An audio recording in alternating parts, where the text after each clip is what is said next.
साईं तेरी कृपा निराली, साईं तेरी कृपा निराली, तू ही तू है डाली डाली। रहमत की नजर घुमा दे, भर दे झोली सबकी खाली, भर दे झोली सबकी खाली, भर दे झोली सबकी खाली।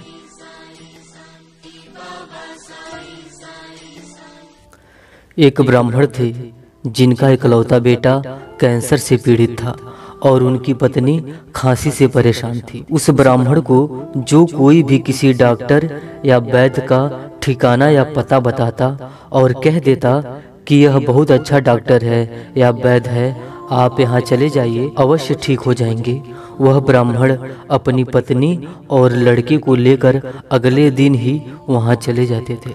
इस तरह कर करके उस ब्राह्मण ने आसपास और दूर दूर के सभी डॉक्टर और वैद्यों को दिखाकर थक चुके थे, परंतु कोई डॉक्टर या वैद्य उनकी समस्या का समाधान नहीं कर पाया। उस परेशान ब्राह्मण को गांव के एक मुखिया ने साईं बाबा के बारे में बताया और कहा कि मुंबई के निकट एक शिरडी नामक गांव है जहां एक बाबा रहते हैं जिनको लोग साईं बाबा कहते हैं। वे अत्यंत शक्तिशाली हैं और उनके दरबार से आज तक कोई खाली नहीं आया है। उनके दरबार में जाने वाले की किस्मत बदल जाती है। आप एक बार वहां चले जाइए, हो सकता है आपको आराम मिल जाए। परेशान ब्राह्मण उत्तर प्रदेश का निवासी था।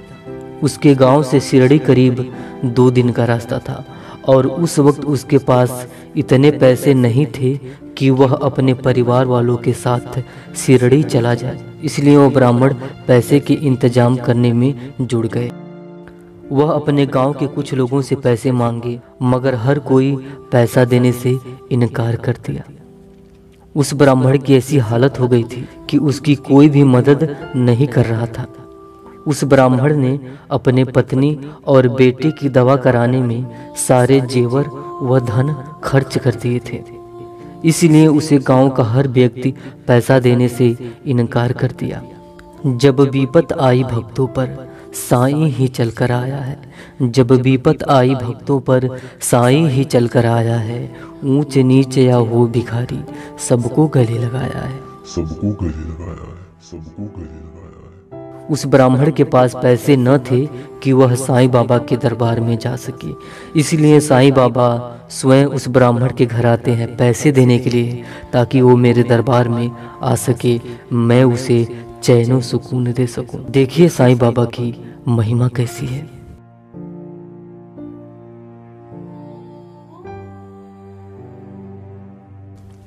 सुबह करीब 8 बजे के समय वह ब्राह्मण अपनी पत्नी के लिए जड़ी बूटी पीस रहे थे जो वैद्य ने दिए थे। उनकी पत्नी को उस जड़ी बूटी से फायदा तो नहीं था, फिर भी एक उम्मीद और आस लिए उन्हें वो दवा खाना पड़ता था।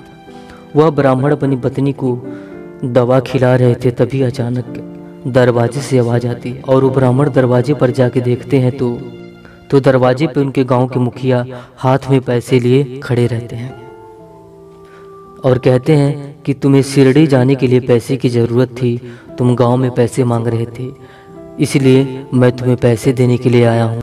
ये लो पैसे और जाओ शिरडी साईं बाबा का दर्शन कराओ। ब्राह्मण की आंखें नम हो गईं और खुशी से उसके आंखों से आंसू टपकने लगे।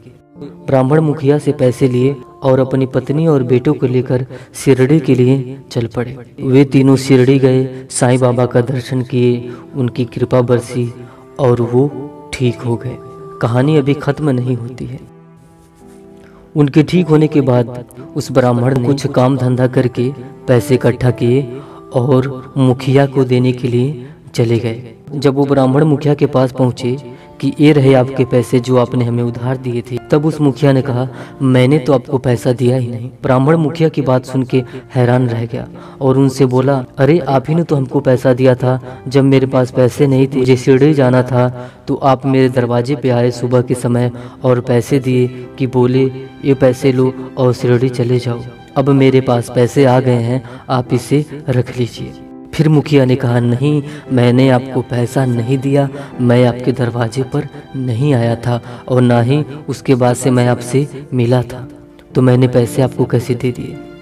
इतना सुन के वह ब्राह्मण वापस अपने घर चलाया और सारी बातें अपनी पत्नी से बताया।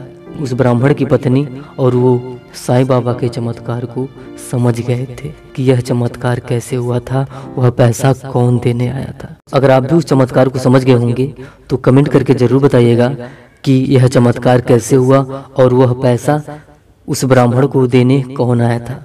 तो आज के लिए बस इतना ही, मिलते हैं अगले नए वीडियो के साथ। धन्यवाद। जय श्री सच्चिदानंद।